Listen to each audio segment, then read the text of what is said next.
Hello दोस्तों, आज कक्षा 10th के फिजिक्स के पारा चैप्टर प्रकाश का परावर्तन के कुछ क्वेश्चन को इस वीडियो में देखेंगे और फिर 2 क्वेश्चन बचेगा उसे दूसरा वीडियो में इनके बाद वाला वीडियो में देखेंगे। ठीक है, तो चलिए पारा क्वेश्चन देखिए। प्रकाश के परावर्तन चैप्टर के पारा क्वेश्चन देखिए।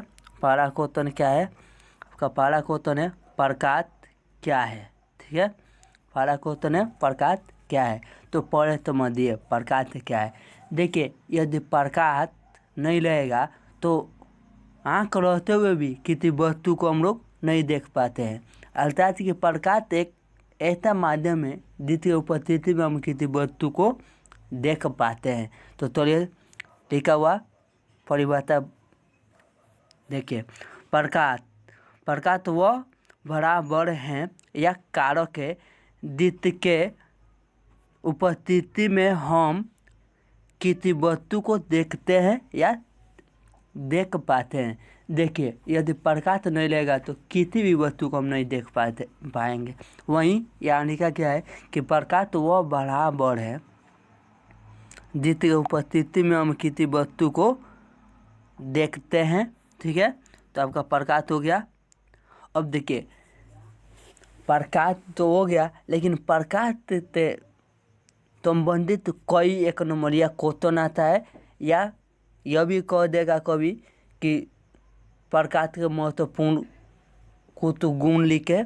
तो देखिए, एक नंबरिया क्वेश्चन की तरह आता है। प्रकाश एक नंबरिया के लिए समझ लीजिए। एक नंबरिया के लिए पढ़ा देखिए, प्रकाश एक ऊर्जा का रूप होता है। प्रकाश एक ऊर्जा का रूप होता है। दूसरिया देखिए, नीलवात में प्रकाश की तार सबसे अधिक होती है। नीलवात में प्रकाश की तार सबसे अधिक होती है। देखिए, यहाँ एक नया चीज मिला, नीलवात। तो देखिए नीलवात क्या है। नीलवात वैसा माध्यम जहाँ हवा भी नहीं हो उसे नीलवात कहते हैं। अर्थात कि नीलवात एक ऐसा माध्यम है, एक ऐसा जगह है, ऐसा क्षेत्र है जहाँ हवा भी नहीं रहता है, उसे नीलवात कहते हैं। ठीक है, तो नीलवात में प्रकाश की तार सबसे अधिक होती है। ठीक है, तो ये तीसरा इम्पोर्टेंट देखिए, प्रकाश हमेशा सीधी रेखा में गमन करता है।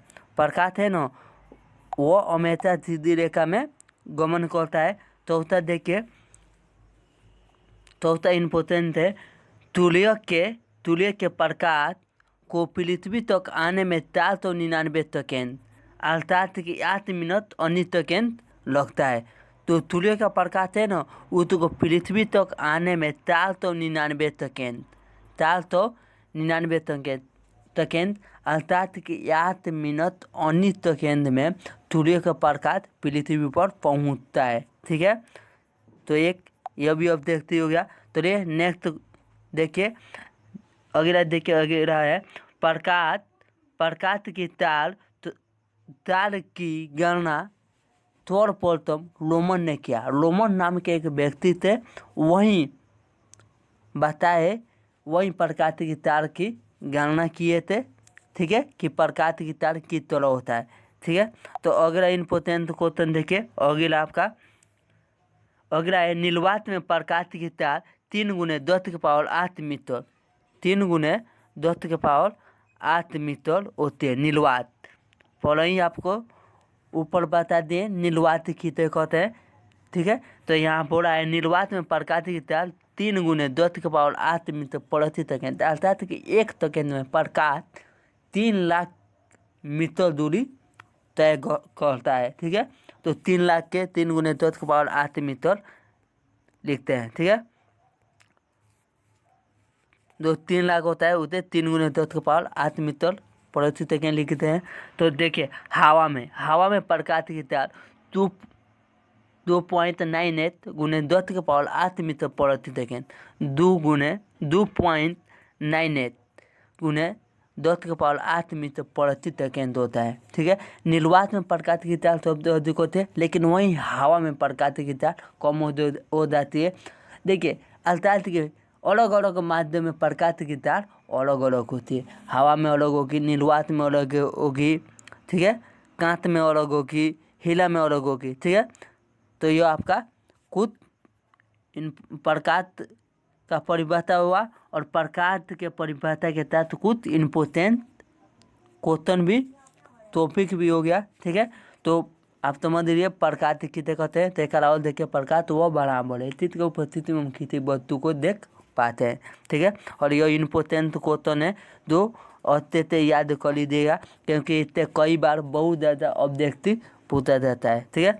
तो नेक्स्ट देखिए आपका नेक्स्ट क्वेश्चन है दीप्त वस्तु तथा अदीप्त वस्तु किसे कहते हैं। दीप्त वस्तु तथा अदीप्त वस्तु। देखिए दीप्त वस्तु को प्रदीप्त भी कहते हैं, दीप्त वस्तु को प्रदीप्त भी कहते हैं, ठीक है। तो वही क्वेश्चन है आपका दीप्त वस्तु तथा अदीप्त वस्तु किसे कहते हैं। तो देखिए दीप्त वस्तु हो गया आपका। दीप्त वस्तु को पहले समझ लीजिए। देखिए यह एक ऐसा वस्तु है जो स्वयं प्रकाश उत्सर्जित करता है, अर्थात कि दीप्त वस्तु वैसा वस्तु है जो स्वयं प्रकाश उत्सर्जित करता है। जैसे सूर्य हुआ, तारा हुआ, जलता हुआ दीप, मोमबत्ती, लालटेन, यह सब दीप्त वस्तु हुआ, ठीक है। तो देखिए परिभाषा क्या है दीप्त वस्तु का। तो दीप्त हेडलाइनिंग हो गया। तो इनका परिभाषा देखिए वैसा वस्तु जो स्वयं प्रकाश उत्सर्जित करता है अर्थात कि उत्पन्न करता है उसे दीप्त वस्तु कहते हैं, ठीक है। दीप्त वस्तु कहते हैं। जैसे में देखिए सूर्य, तारे, दीप, मोमबत्ती, बर्फ इत्यादि। देखिए सूर्य का अपना प्रकाश होता है, तारे तो रात में टिमटिमाती है उनका अपना प्रकाश होता है, जलता हुआ दीप या मोमबत्ती बॉल यह सभी का अपना प्रकाश होता है, ठीक है। तो दीप्त वस्तु भी समझ लिए आप लोग कि दीप्त वस्तु किसे कहते हैं। दीप्त वस्तु उसे कहते हैं दीप्त का अपना प्रकाश होता है, वह स्वयं प्रकाश को उत्पन्न करता है उसे दीप्त वस्तु कहते हैं, ठीक है। तो ये अगला टॉपिक देखिए आपका अगला क्वेश्चन है अदीप्त वस्तु। दीप्त वस्तु को प्रदीप्त भी बोला जाता है। अदीप्त वस्तु देखिए अदीप्त वस्तु पहले समझिए वैसा वस्तु जो स्वयं प्रकाश उत्सर्जित नहीं करता है उसे अदीप्त वस्तु कहते हैं, ठीक है। तो देखिए आपका परिभाषा क्या हुआ वैसा वस्तु जो स्वयं प्रकाश उत्सर्जित अर्थात कि उत्पन्न नहीं करता है उसे अदीप्त वस्तु कहते हैं, ठीक है। वैसा वस्तु जो स्वयं प्रकाश उत्सर्जित नहीं करता है अर्थात कि उत्पन्न नहीं करता है उसे अदीप्त वस्तु कहते हैं। जैसे में मानो हम लोगों की अपना प्रकाश नहीं होता है, पृथ्वी का भी अपना प्रकाश नहीं होता है, यह सूर्य के प्रकाश से प्रकाशित होता है पृथ्वी। चंद्रमा का भी अपना प्रकाश नहीं होता है, तब सूर्य के प्रकाश चंद्रमा पर पड़ता है तो चंद्रमा दिखाई पड़ता है, ठीक है, इत्यादि। तो आप लोग दीप्त और अदीप्त प्रकाश भी समझ लिए कि दीप्त प्रकाश में देखें कि दीप्त प्रकाश जो स्वयं प्रकाश उत्पन्न करता है उत्सर्जित करता है उसे दीप्त वस्तु कहते हैं। जैसे में सूर्य हो गया, चंद्रमा नहीं, तारा हो गया इत्यादि। और अदीप्त वस्तु में जो स्वयं प्रकाश उत्सर्जित नहीं करता है उसे अदीप्त वस्तु कहते हैं। जैसे मानो पृथ्वी, चंद्रमा इत्यादि, ठीक है। तो ये नेक्स्ट क्वेश्चन अगला क्वेश्चन देखिए। अगला क्वेश्चन आपका है अगला 3 नंबर क्वेश्चन देखिए। 3 नंबर क्वेश्चन है किरण पुंज किसे कहते हैं। किरण पुंज किसे कहते हैं तथा यह कितने प्रकार के होते हैं, ठीक है। तो देखिए किरण पुंज किसे कहते हैं। पहले समझिए किरण पुंज पहले समझ लीजिए, ठीक है। किरण पुंज किसे कहते हैं, ठीक है। किरण पुंज तो किरण पुंज समझिए प्रकाश एक किरण होता है, किरण के माध्यम से प्रकाश आता है अर्थात कि इतना मई किरणों की तरह प्रकाश आता है। तो देखिए किरण पुंज प्रकाश किरणों के समूह को किरण पुंज कहते हैं। ठीक है, प्रकाश किरणों के समूह को किरण पुंज, अर्थात कि प्रकाश के जो किरण होता है ना, उसी के समूह को किरण पुंज कहते हैं तथा यह 3 प्रकार के होते हैं। तो किरण पुंज होता है, यह 3 प्रकार के होता है। ठीक है, तो देखिए कौन कौन। एक में होता है समानांतर किरण पुंज, दूसरा होता है औपचारिक किरण पुंज और तीसरा होता है अविचारिक किरण पुंज। ठीक है, तीसरा होता है अविचारिक किरण पुंज। तो चलिए अब एक का एक ही देखते हैं। समानांतर किरण पुंज किसे कहते हैं, औपचारिक किरण पुंज किसे कहते हैं तथा अविचारिक किरण पुंज किसे कहते हैं। इसके पर आप एक कराते आप समझ लीजिए किरण पुंज। ठीक है, तो प्रकाश किरणों के समूह को किरण पुंज कहते हैं। प्रकाश किरणों के समूह को किरण पुंज, अर्थात कि प्रकाश एक किरण की तरह होता है। तो ठीक है, उसी के समूह को किरण पुंज कहते हैं। यह 3 प्रकार का होता है। तो चलिए अगला क्वेश्चन देखिए। अगला में देखिए आपका समानांतर किरण पुंज, औपचारिक किरण पुंज और औपचारिक किरण पुंज किसे कहते हैं। ठीक है, समानांतर किरण पुंज समझिए। समानांतर किरण पुंज किसे कहते हैं। समानांतर किरण पुंज में आप समझिए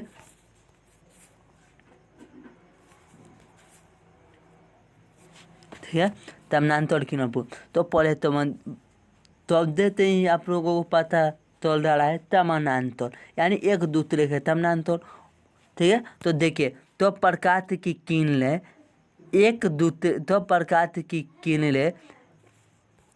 दूसरे के समानांतर गमन करती है तो उसे समानांतर किरण पुंज कहते हैं। तो प्रकाश की किरणें एक दूसरे के समानांतर गमन करते हैं उसे समानांतर किरण पुंज कहते हैं। जैसे आपका फिगर यहाँ देखिए, यह फिगर में तो अभी किरणें एक दूसरे के समानांतर जा रही है कि नहीं, तो इसे ही समानांतर किरण पुंज कहते हैं। ठीक है, तो देखिए यही आपका यह वाला फिगर समानांतर किरण पुंज का है। ठीक है, अब देखिए औपचारिक किरण पुंज। औपचारिक किरण पुंज किसे कहते हैं पहले समझिए। वैसे किरण पुंज, औपचारिक किरण पुंज में क्या होता है कि एक बिंदु से निकलकर प्रकाश की किरण विभिन्न दिशाओं में फैलती है। ठीक है, विभिन्न दिशाओं में यानी अर्थात कि चारों ओर फैल जाती है। इसे ही अविचारिक किरण पुंज कहते हैं। इसे ही अविचारिक किरण पुंज कहते हैं। तो देखिए इनका परिभाषा आप देखिए कि इनका परिभाषा किस तरह है अविचारिक किरण पुंज का। तो प्रकाश की किरणें एक बिंदु से निकलकर चारों ओर फैलती है तो उसे औपचारिक किरण पुंज औपचारिक किरण पुंज कहते हैं। तो यहाँ देखिए आपका यह फिगर एक बिंदु से निकला हुआ है, प्रकाश की किरण चारों ओर फैला है, चारों दिशा में जा रहा है, तो इसे औपचारिक किरण पुंज कहते हैं। ठीक है, अब चलिए नेक्स्ट तीसरा देखिए। तीसरा है आपका अविचारिक किरण पुंज। ठीक है, अविचारिक किरण पुंज किसे कहते हैं। तो इसे देखिए वैसा किरण पुंज जिसमें चारों ओर से अर्थात एक बिंदु पर विभिन्न दिशाओं से आकर एक कोई बिंदु होता है और इस पर विभिन्न दिशाओं अर्थात कि चारों ओर से प्रकाश की किरणें आकर मिलती है। ये इसे ही अविचारिक किरण पुंज कहते हैं। ठीक है, तो देखिए इनका अविचारिक किरण पुंज में का परिभाषा देखिए। अविचारिक तो प्रकाश की किरणें विभिन्न अर्थात कि भिन्न दिशाओं से आकर एक बिंदु पर मिलती है उसे अविचारिक किरण पुंज कहते हैं। यहाँ आपका फिगर देखिए, फिगर में आपका चारों ओर से प्रकाश की किरण आ रही है और एक बिंदु पर मिली है, इसे ही अविचारिक किरण पुंज कहते हैं। तो आप 3 समझे प्रकाश किरणों के समूह को किरण पुंज कहते हैं तथा किरण पुंज 3 प्रकार के होते हैं, समानांतर किरण पुंज, औपचारिक किरण पुंज और अविचारिक किरण पुंज। समानांतर किरण पुंज में सभी किरणें एक दूसरे के समानांतर गमन करती है और औपचारिक किरण पुंज में एक बिंदु से निकलकर प्रकाश के किरणें चारों ओर एक बिंदु से निकलकर चारों ओर जाती है, ठीक है, अपचारी किरण पुंज में। और वहीं आपका अविचारी किरण पुंज में चारों ओर से आकर प्रकाश के किरणें एक बिंदु पर मिलते, ठीक है। तो तीनों बढ़िया से समझ लिए आप लोग। चलिए नेक्स्ट देखिए, अगला क्वेश्चन है 4 नंबर क्वेश्चन है आपका। 4 नंबर क्वेश्चन है पारदर्शी पदार्थ किसे कहते हैं, ठीक है। पारदर्शी पदार्थ किसे कहते हैं। तो देखिए पारदर्शी पहले समझ लीजिए कि पारदर्शी पदार्थ किसे कहते हैं। देखिए यदि कोई वस्तु, मान लीजिए यह कोई वस्तु है और इस वस्तु से यहाँ कोई व्यक्ति है, ठीक है।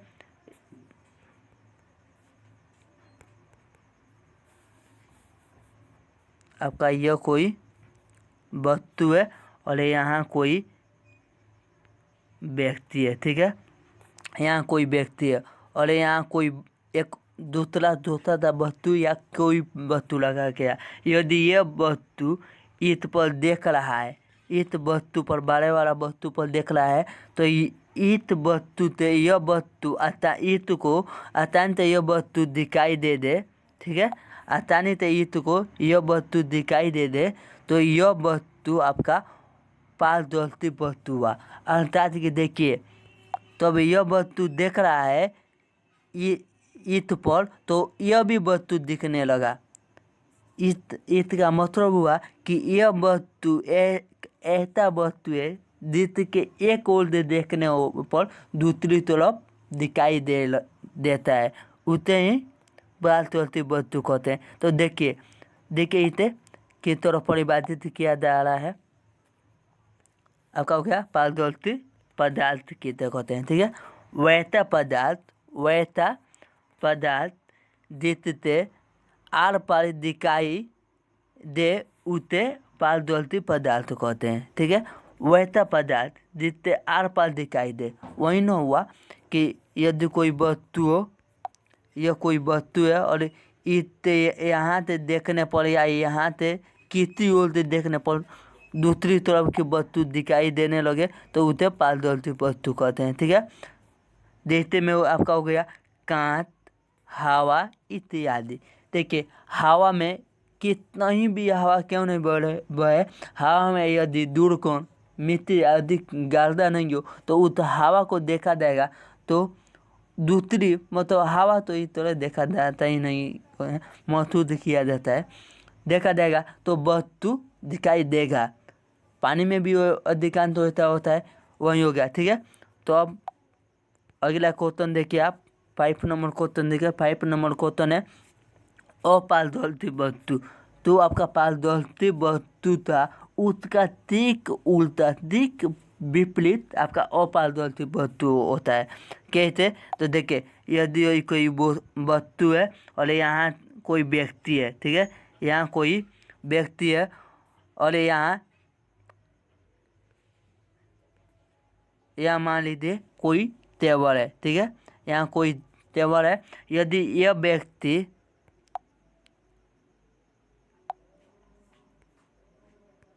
आपका यह व्यक्ति इस वस्तु पर देख रहा है, तो यह वस्तु नहीं दिखाई देगा, तो यह वस्तु हो जाएगा अपारदर्शी, क्योंकि इस पास देखने पर एक ओर से देखने पर दूसरी ओर की वस्तु दिखाई नहीं दे रहा है, तो यह हो गया आपका अपारदर्शी वस्तु, ठीक है। तो यह आपका हो गया यह हो गया अपारदर्शी वस्तु, ठीक है। तो वही हुआ वैसा वस्तु जिसके एक ओर से देखने पर दूसरी ओर की वस्तु आसानी से दिखाई नहीं दे, उसे अपारदर्शी वस्तु कहते हैं, ठीक है। तो परिभाषा देखिए, परिभाषा क्या हो गया, वैसा पदार्थ जिससे आर पार नहीं दिखाई दे, तो उसे अपारदर्शी वस्तु कहते हैं। अर्थात कि वैसा पदार्थ जिसके एक ओर से देखने पर दूसरी ओर की वस्तु दिखाई नहीं दे, उसे अपारदर्शी वस्तु कहते हैं, ठीक है। तो उसे अपारदर्शी वस्तु कहते हैं। जैसे में हो गया ईंट, लोहा, लकड़ी इत्यादि, ठीक है। चलिए नेक्स्ट क्वेश्चन आप देखिए। नेक्स्ट क्वेश्चन 6 नंबर क्वेश्चन देखिए। 6 नंबर क्वेश्चन है आपका प्रवाहती पदार्थ किसे कहते हैं। तो देखिए यह एक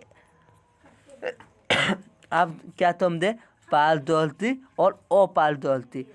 पारदर्शी वस्तु में क्या समझे हैं कि उसमें एक काल देखने पर दूसरी ओर की वस्तु दिखाई देगी, अर्थात कि आर पार दिखाई देता है। अपारदर्शी में आर पार दिखाई नहीं देता है। और देखिए पारदर्शी पदार्थ दिखाई तो ईत में दो आपका पारदर्शी पदार्थ होता है। ईत में तो वस्तु दूसरी ओर की दिखाई देती है लेकिन पूर्ण रूप से नहीं दिखाई देगी, वह वस्तु धुंधली हुई दिखाई देगी, अर्थात कि मुरझाई हुई दिखाई देगी। तो देखिए ईत का परिभाषा किस तरह आप दे देगा, वैसा पदार्थ जिससे आर पार दिखने पर धुंधला दिखाई देता है उसे अपारदर्शी पदार्थ कहते हैं, थोड़ी प्रवाहती पदार्थ कहते हैं। ठीक है, अर्थात कि वैसा पदार्थ जिसके आर पार देखने पर वस्तु अपारदर्शी दिखाई देता है उसे प्रवाहती पदार्थ कहते हैं। जैसे कोई मान लीजिए यह कोई वस्तु है, ठीक है, यह कोई वस्तु है और यह एक पदार्थ है और यहाँ कुछ है। यदि इसे देखे इस वस्तु से वो तो इसे देखा देगा तो यह वस्तु पूर्ण रूप से नहीं दिखाई देगा, थोड़ा सा धुंधला दिखाई देगा। ठीक है, तो वही हो गया आपका अपारदर्शी थोड़ी प्रवाहती पदार्थ। ठीक है, तो देखिए जैसे में होता है गींता हुआ कांच। यदि कोई कांच को लगल दीजिएगा, गींच दीजिएगा, दीवार पर लगल दीजिएगा तो वह अत्यंत वस्तु को बढ़िया से नहीं उसे दिखाई देता है। तेल लगा हुआ कागज, यदि किसी कागज में तेल लग जाए तभी भी वस्तु दिखाई देगा लेकिन पूर्ण रूप से नहीं दिखाई देगा। ठीक है, तो ये नेक्स्ट क्वेश्चन आप एक ही लगा रही, 3 क्वेश्चन देखे, क्या 3 क्वेश्चन देखे, पारदर्शी, अपारदर्शी तथा प्रवाहती। ये इन तीनों में से एक कोई क्वेश्चन याद कर लीजिएगा तो उनके आधार पर आप ये जैसे पारदर्शी का तो उल्टा अपारदर्शी होता है लेकिन तो प्रवाहती होता है, यह दोनों के अर्थ के होता है। तो एक कोई क्वेश्चन पारदर्शी या अपारदर्शी याद कीजिए और तीनों याद कर लीजिएगा। ठीक है, तो ये नेक्स्ट क्वेश्चन आप देखिए 7 नंबर क्वेश्चन देखिए। 7 नंबर आपका क्वेश्चन है, 7 नंबर आपका क्वेश्चन है प्रकाश का परावर्तन किसे कहते हैं। ठीक है, प्रकाश का परावर्तन किसे कहते हैं तथा इसके नियम लिखे। तो देखिए एक ही में 2 क्वेश्चन है, प्रकाश के परावर्तन किसे कहते हैं तथा इसके नियम लिखे। तो यह क्वेश्चन काफ़ी ज़्यादा वीवीआई है। ठीक है, काफ़ी ज़्यादा वीवीआई है। यह क्वेश्चन अभी तक कई बार बिहार बोर्ड में पूछ लिया गया है। ठीक है, तो देखिए इसे आप लोग हर हालत में याद कर लीजिएगा, ऐसे कोई क्वेश्चन को तोड़िएगा नहीं, बढ़िया से याद कीजिएगा लोग। ठीक है, तो देखिए पारदर्शी पदार्थ किसे कहते हैं, थोड़ी प्रकाश का परावर्तन किसे कहते हैं। तो पहले तो मान लीजिए प्रकाश का परावर्तन के परिभाषा से पहले तो मान लीजिए, यदि कोई ये मान लीजिए दर्पण या चमकीला वस्तु है, यह कोई दर्पण या चमकीला वस्तु है और इधर से प्रकाश आ रहा है। ठीक है, इस वस्तु पर पड़ेगा तो प्रकाश इसको इधर ही लौटा देगा, वापस लौटा देगा, तो इसे ही प्रकाश का परावर्तन कहते हैं। ठीक है, अर्थात कि प्रकाश को लौटा देने की घटना को प्रकाश का परावर्तन कहते हैं। ठीक है, तो देखिए प्रकाश के परावर्तन के परिभाषा देखिए, 1 नंबरिया के लिए याद कर लीजिएगा लोग कि प्रकाश को लौटा देने की प्रक्रिया को प्रकाश का परावर्तन कहते हैं। 1 नंबरिया के लिए देखिए, तो प्रकाश की किरणें किसी चमकीली या दर्पण आदि से टकराती है तो वह पुनः वापस लौट जाती है, जिसे प्रकाश का परावर्तन कहते हैं। वही हुआ कि प्रकाश को पीछे की ओर लौटा देना ही प्रकाश का परावर्तन कहलाता है। ठीक है, तो तब कोई प्रकाश किसी चिकनी एवं चमकीली वस्तु पर पड़ेगा तो वो वस्तु प्रकाश को आगे जाने नहीं देगा, वहीं तो वापस लौटा देगा, जिसे प्रकाश का परावर्तन कहते हैं। ठीक है, तो एक बार बढ़िया से देख लीजिए प्रकाश का परिवर्तन। इस क्वेश्चन को हर हालत में याद कर लीजिएगा। 1 नंबर के लिए याद कर लीजिए कि प्रकाश को लौटा देने की प्रक्रिया को प्रकाश का परिवर्तन कहते हैं। वहीं 2 नंबर के लिए याद कीजिए कि प्रकाश तब किसी चिकनी एवं चमकीली सतह पर या दर्पण पर पड़ती है तो प्रकाश पीछे की ओर लौट जाती है। इसे प्रकाश का परिवर्तन कहते हैं। ठीक है, तो ये प्रकाश के परिवर्तन के नियम देखिए। प्रकाश के परिवर्तन के 2 नियम होते हैं। प्रकाश के परिवर्तन के 2 नियम होते हैं। ठीक है, तो देखिए 2 नियम कौन कौन सा होता है आपका। प्रकाश के परिवर्तन के 2 नियम कौन कौन सा होता है। पहला होता है आपतित किरण, परावर्तित किरण तथा आपतन बिंदु पर डाला गया अविलंब तभी एक ही बिंदु पर स्थित रहता है। आपतित किरण देखिए, एक होता है आपतित किरण। देखते यह फिगर में देखिए, यहाँ फिगर बनाया गया है नीचे। यह इस फिगर में देखिए, यह पी एक आपतित किरण है और एन परावर्तित, यानी आने वाली किरण को आपतित किरण कहते हैं और जाने वाली किरण को परावर्तित किरण कहते हैं। तो प्रकाश के परिवर्तन के नियम में कहता है कि आपतित किरण अर्थात कि आने वाली किरण, परावर्तित किरण यानी कि जाने वाली किरण तथा अविलंब, यह आपका इसलिए मान लीजिए आप ए। ठीक है, ये दो दोस्त है, इसे ए मान लीजिए। यह क्या है, दोस्त वाला तीन बनाया गया है आपका अविलंब का। अविलंब आपतित किरण तथा परावर्तित किरण को तमाने 2 भागों में बांध देता है, वही अविलंब कहलाता है। ठीक है, आपतित किरण पी तथा परावर्तित किरण एन तथा अविलंब ए तो अभी एक की बिंदु पर स्थित रहता है। देखिए यह किस बिंदु पर स्थित है, तो आपका यह बिंदु ओ पर स्थित है ना, आपका बिंदु ओ पर स्थित है। ठीक है, तो मान लीजिए प्रकाश के परिवर्तन का पहला नियम क्या कहता है, आपतित किरण तथा परावर्तित किरण तथा आपतन बिंदु पर डाला गया अविलंब तो अभी एक ही बिंदु पर स्थित रहता है। ठीक है, प्रकाश के परिवर्तन का दूसरा नियम के देखिए, आपतन कोण बराबर परावर्तन कोण, अर्थात कि कोण आई बराबर कोण आल होता है। कोण आई बराबर कोण आल होता है। तो कोण आई, आपतन कोण को कोण आई कहते हैं तथा परावर्तन कोण को कोण आल कहते हैं। वही हुआ कोण आई बराबर कोण आल। देखिए आपतन कोण और परावर्तन कोण, आपतन कोण कौन कहलाता है और परावर्तन कोण कौन कहलाता है। तो यह फिगर देखिए, फिगर आप बढ़िया से देखिए। आने आपतित किरण कितने कहते हैं, तो आपका आपतित किरण फिगर में आपका पी अर्थात कि किरण पी आ रही है, 2 आपतित किरण हो जाएगा। ठीक है, और एन डाल रही है तो परावर्तित किरण हो जाएगा। और यहाँ यह आपका ए, यह अविलंब है, दो है, यह अविलंब है। तो आपतित किरण तथा अविलंब के बीच बने कोण को आपतन कोण अर्थात कि आई कहते हैं। आपतन कोण को आई से सूचित किया जाता है तथा परावर्तन कोण को आर से सूचित किया जाता है। तो अविलंब और एन क्या है, तो परावर्तन कोण।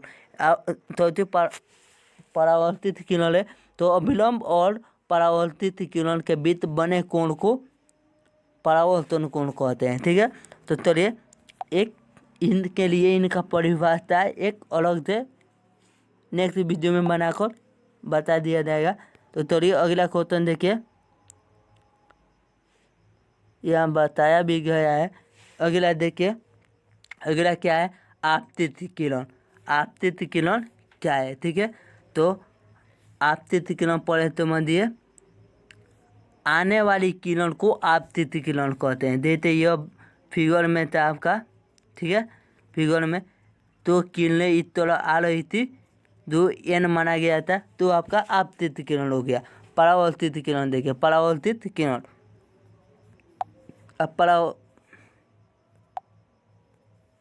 अब परावर्तित किरण देखिए, परावर्तित किरण जाने वाली किरण को परावर्तित किरण अर्थात कि 2 किरणें इस तरह डाल रही है, उसे परावर्तित किरण कहते हैं। ठीक है, एन से सूचित किया गया था।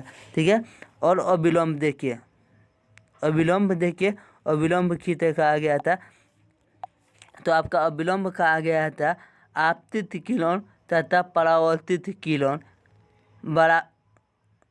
बराबर को बराबर दो भागों में बांध देने वाली लेखा को अविलंब कहते हैं। तो आपतित किरण लेने और परावर्तित किरण आपका ए पी है, ठीक है। और अविलंब आपका दो दो कर दो था, वही अविलंब है।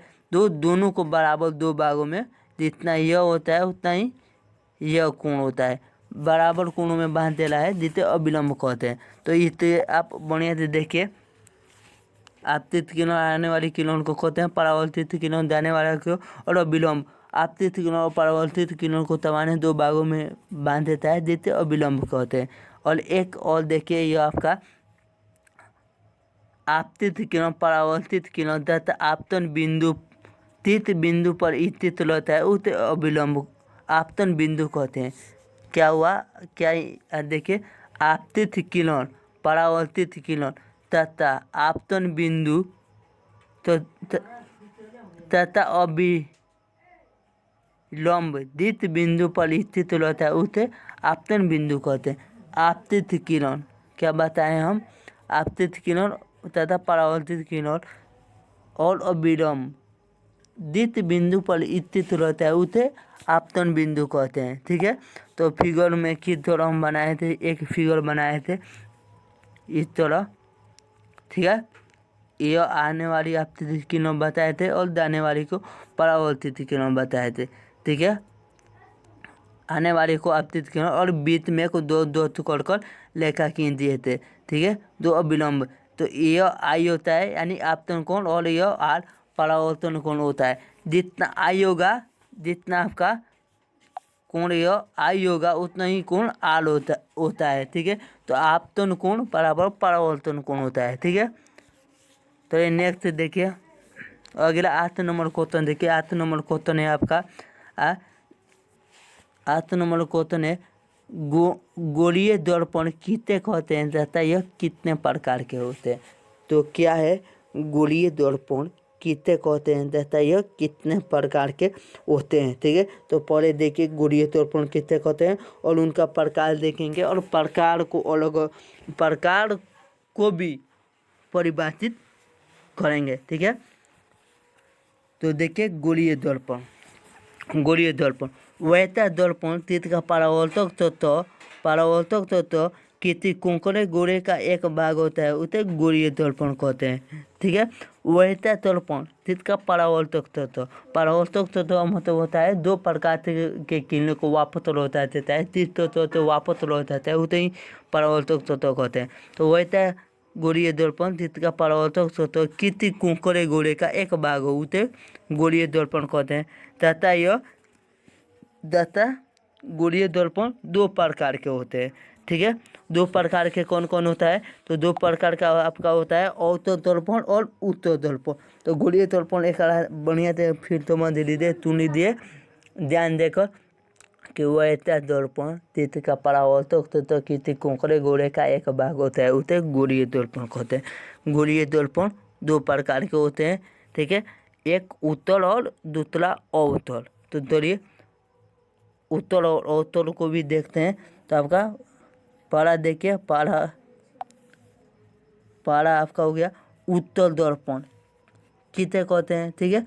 यहाँ उत्तल दर्पण किसे कहते हैं, उत्तल दर्पण लिखकर दे दिया गया है, एरो बनाया गया है। तो इसका मतलब समझ दे कि उत्तल दर्पण किसे कहते हैं। तो देखिए उत्तल दर्पण वैसा गोलीय दर्पण जिसका परावर्तक तत्व आगे की ओर उभरा हुआ हो उसे उत्तल दर्पण कहते हैं।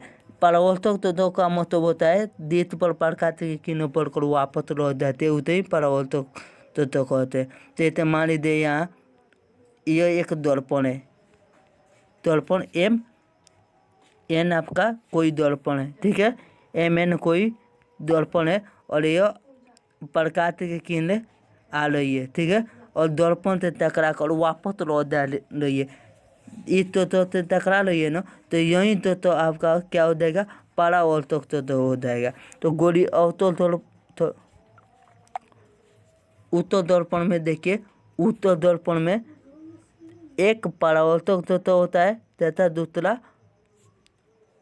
कोरई किया हुआ भाग रहता है। तो देखिए आपका परावर्तक तत्व कौन हो गया, आपका तहाँ से प्रकाश किने वापस लौट जाती है उधर परावर्तक तत्व कहते हैं।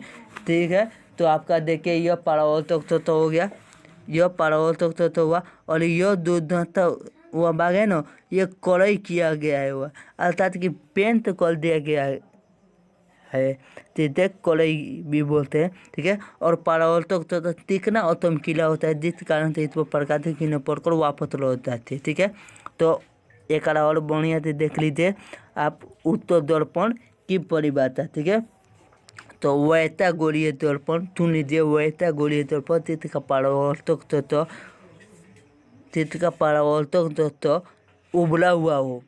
तो देखिए यह प्रकाश को लौटाने वाली किरणें उबला हुआ है ना, उबला है, तथा कड़ाई किया हुआ भाग दहता हो तो उसे उत्तर दर्पण कहते हैं। तो यह दहता हुआ भाग कड़ाई अर्थात कि पेंट किया हुआ है। ठीक है, चलिए अगला क्वेश्चन देखिए, अगला क्वेश्चन 2 नंबर देखिए, 2 नंबर देखिए, दर्पण के प्रकार में दूसरा गोलीय दर्पण के प्रकार में दूसरा देखिए ऑर्थो दर्पण किसे कहते हैं। ठीक है, ऑर्थो दर्पण किसे कहते हैं। तो ऑर्थो दर्पण देखिए वैसा गोलीय दर्पण चित्र का परावर्तक तत्व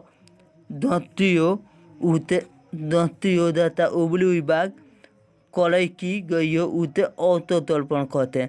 देखिए प्रकाश परावर्तक तत्व में तो बार बार बता रहे हैं कि प्रकाश को जिस तत्व पर पड़कर जिस तत्व से प्रकाश वापस लौट जाता है उस तत्व को परावर्तक तत्व कहते हैं। तो देखिए यह आपका परावर्तक तत्व हो गया। और उत्तर में क्या बोल रहा है कि परावर्तक तत्व दंतियों अर्थात कि तहाँ प्रकाश की किरणें वापस जिस तत्व से हो रही है वह दंतियों। तो यह देखिए दंता हुआ भाग परावर्तक हो गया, और उबला हुआ भाग कड़ाई की गई है ना, अर्थात कि पेंट कर दिया गया है। ठीक है, ऑर्थो दर्पण कहते हैं। ठीक है, तो आप उत्तर में क्या समझे, उत्तर में समझे, उत्तर दर्पण में आप समझे हैं, उत्तर दर्पण में समझे हैं यह कि दहता हुआ भाग कड़ाई की गई रहता है। ठीक है, उत्तर में समझे हैं कि दहता हुआ भाग कड़ाई की गई रहता है। ठीक है, अर्थात कि पेंट किया गया रहता है। और जो उबला हुआ भाग है ना, इससे प्रकाश की किरणें वापस लौटती है, अर्थात कि परावर्तन होता है। ठीक है, और अवतल में क्या समझते हैं कि अवतल और उत्तल एक दूसरे के विपरीत उल्टा होता है। ठीक है, अवतल में दहता हुआ भाग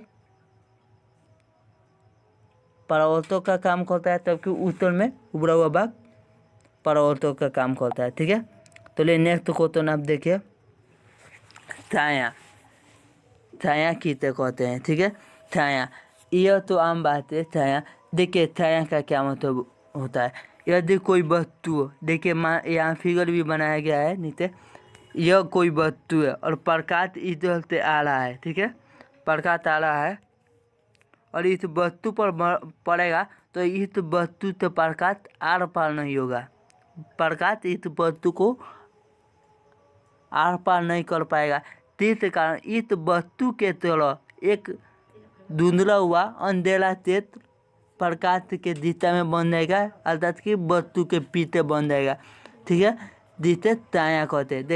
देखिए आप फिगर में देखिए, फिगर में प्रकाश आ रहा है और इस वस्तु पर पड़ा है और वस्तु के पीछे एक आकृति बना है ना वस्तु की तरह, दो छाया कहलाता है। ठीक है, तो वो छाया की परिभाषा देखिए, छाया किसे कहते हैं।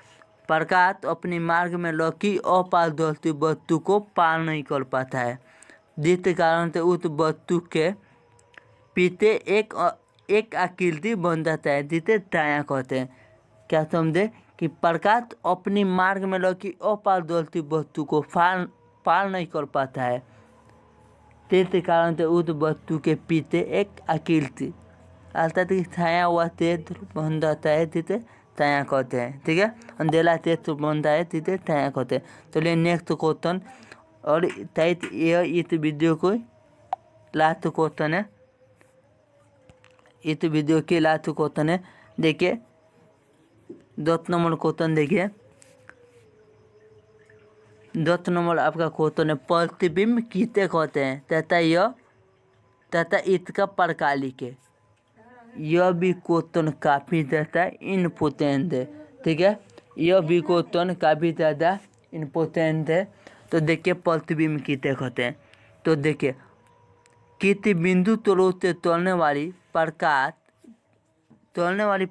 के किरणें दर्पण से परावर्तन के बाद जिस बिंदु पर मिलती है या मिलती हुई मालूम पड़ती है उसे प्रतिबिंब कहते हैं। तो प्रतिबिंब क्या समझे, किसी बिंदु स्रोत से अर्थात कि किसी भी बिंदु स्रोत से तोड़ने वाली प्रकाश की किरणें दर्पण पर परावर्तन के बाद जिस बिंदु पर मिलती है या मिलती हुई प्रतीत होती है मालूम पड़ती है तो उसे प्रतिबिंब कहते हैं। ठीक है। प्रतिबिंब दो प्रकार के होते हैं। प्रतिबिंब दो प्रकार के होते हैं। कौन कौन? तो वास्तविक प्रतिबिंब और काल्पनिक प्रतिबिंब। एक और प्रतिबिंब की परिभाषा आप समझ लीजिए, बढ़िया से देख लीजिए। ठीक है। और कॉपी पेन में इसे उतार लीजिए, कॉपी में उतार लीजिए। देखिए प्रतिबिंब की परिभाषा क्या है। प्रतिबिंब की परिभाषा है आपका, किसी बिंदु स्रोत से तोड़ने वाली प्रकाश के किरणें दर्पण से परावर्तन के बाद जिस बिंदु पर मिलती है या मिलती हुई मालूम पड़ती है अर्थात कि प्रतीत होती है तो उसे प्रतिबिंब कहते हैं। प्रतिबिंब दो प्रकार के होते हैं, और तो थोड़ी वास्तविक प्रतिबिंब और काल्पनिक प्रतिबिंब। आप वहाँ पढ़े थे अवतल दर्पण और उत्तल दर्पण, जिस तरह एक दूसरे के उल्टा था उसी तरह यह भी दोनों प्रतिबिंब एक दूसरे का उल्टा होता है। तो ये यहाँ आपका अवतल सॉरी वास्तविक प्रतिबिंब कितने कहते हैं तो समझ लीजिए। वास्तविक प्रतिबिंब, वास्तविक प्रतिबिंब को आप देखिए। वास्तविक प्रतिबिंब की परिभाषा है आपका, किसी बिंदु स्रोत से तोड़ने वाली प्रकाश के किरणें परावर्तन के बाद जिस बिंदु पर मिलती है उसे वास्तविक प्रतिबिंब कहते हैं। तो प्रतिबिंब में क्या हो रहा था कि किसी भी बिंदु स्रोत से तोड़ने वाली प्रकाश की किरणें दर्पण पर परावर्तन के बाद किसी बिंदु पर मिलती थी या मिलती हुई मालूम पड़ती थी। लेकिन आपका वास्तविक प्रतिबिंब में एक बिंदु पर मिलती हुई मालूम नहीं पड़ती है बल्कि मिल ही जाती है, वहीं आपका वास्तविक प्रतिबिंब होता है। वास्तविक प्रतिबिंब के कुछ महत्वपूर्ण गुण को देखें। वास्तविक प्रतिबिंब का गुण क्या है, एक में देखें वास्तविक प्रतिबिंब हमेशा उल्टा होता है। जो वास्तविक प्रतिबिंब बनता है ना वो उल्टा होता है। ठीक है। दूसरा देखिए वास्तविक प्रतिबिंब को पर्दे पर उतारा जा सकता है। जो वास्तविक प्रतिबिंब है उसे पर्दे पर उतारा जा सकता है। ठीक है। दूसरा 3 नंबर देखिए, 3 नंबर है यह अपने वास्तविक कथान बिंदु से बनता है। तो वास्तविक प्रतिबिंब बनता है यह अपना वास्तविक कथान बिंदु से बनता है। ठीक है। तो एक इसे भी देख लीजिए और इसे कॉपी में उतार लीजिए। ठीक है। तो नेक्स्ट क्वेश्चन आइए, 2 नंबर आपका हो गया, काल्पनिक प्रतिबिंब किसे कहते हैं। काल्पनिक प्रतिबिंब किसे कहते हैं। तो देखिए काल्पनिक प्रतिबिंब में हो जाएगा आपका, किसी बिंदु स्रोत से तोड़ने वाली प्रकाश के किरणें दर्पण से परावर्तन के बाद जिस बिंदु पर मिलती हुई मालूम पड़ती है उसे काल्पनिक प्रतिबिंब कहते हैं। तो देखिए वास्तविक प्रतिबिंब में एक बिंदु पर प्रकाश की किरणें मिल जा रही थी, लेकिन काल्पनिक प्रतिबिंब में मिल रही है नहीं बल्कि मिलती हुई मालूम पड़ रही है। अर्थ की कल्पना हो रहा है कि वो लग रहा है कि मिल रहा है, लेकिन हकीकत में मिलता नहीं है। ठीक है। काल्पनिक प्रतिबिंब और वहीं प्रतिबिंब में मिल भी जाता है और मिलती हुई मालूम भी पड़ता है। ठीक है। तो देखिए काल्पनिक प्रतिबिंब को बने थे फिर सुन लीजिए कि किसी बिंदु स्रोत से तोड़ने वाली प्रकाश की किरणें दर्पण पर परावर्तन के बाद जिस बिंदु पर मिलती हुई मालूम पड़ती है उसे काल्पनिक प्रतिबिंब कहते हैं। ठीक है। काल्पनिक प्रतिबिंब का कुछ गुण देखिए आप। काल्पनिक प्रतिबिंब का पहला गुण देखिए, काल्पनिक प्रतिबिंब सीधा होता है। काल्पनिक प्रतिबिंब सीधा होता है क्योंकि वहाँ क्या बताए थे, वास्तविक प्रतिबिंब उल्टा होता है। काल्पनिक प्रतिबिंब को पर्दे पर उतारा नहीं जा सकता है। काल्पनिक प्रतिबिंब को पर्दे पर नहीं उतारा जा सकता है जबकि वास्तविक प्रतिबिंब को पर्दे पर उतारा जा सकता है। ठीक है।